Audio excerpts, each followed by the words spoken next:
রান্না হবে আজকে আজকে ওই যে ফুলকপি নিয়ে এসেছিলাম, কেটে এনেছি, ওলকপি দিয়েছি, টমেটো দিয়েছি, আর ওই মাছ নিয়েছি। প্রথমে মাছগুলো ভেজে নেব, লবণ এবং হলুদ মাখিয়ে নিয়েছি। তেল কড়া বসিয়ে দিয়েছিলাম, তেল গরম হয়ে গেছে, মাছটা দিয়ে দিলাম।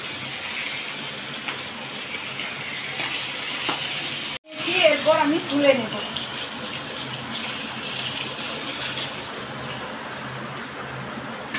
কড়া বসিয়ে দিয়েছি, তেল দিয়ে দিয়েছি, তেল গরম হয়েছে, শুকনো লঙ্কা দিয়ে দিয়েছি।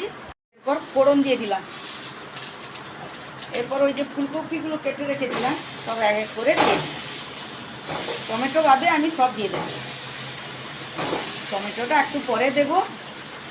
আর এদিকে 10টা স্কুল না, তাড়াহুড়া, প্রচুর তাড়াহুড়া।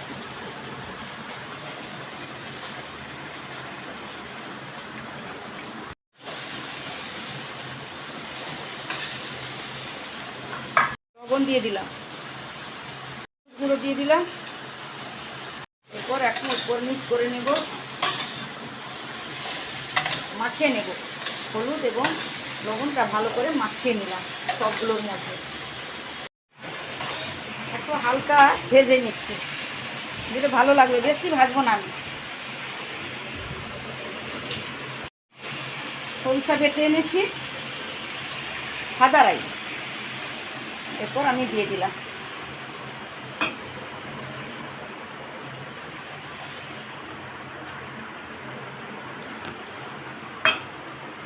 এরপর ওই আমচুর দিয়ে দিলাম।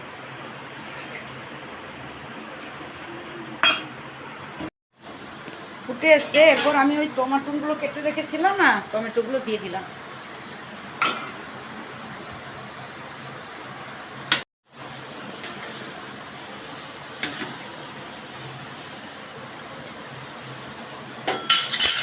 এরপর আমি মাছটা দিয়ে দেব।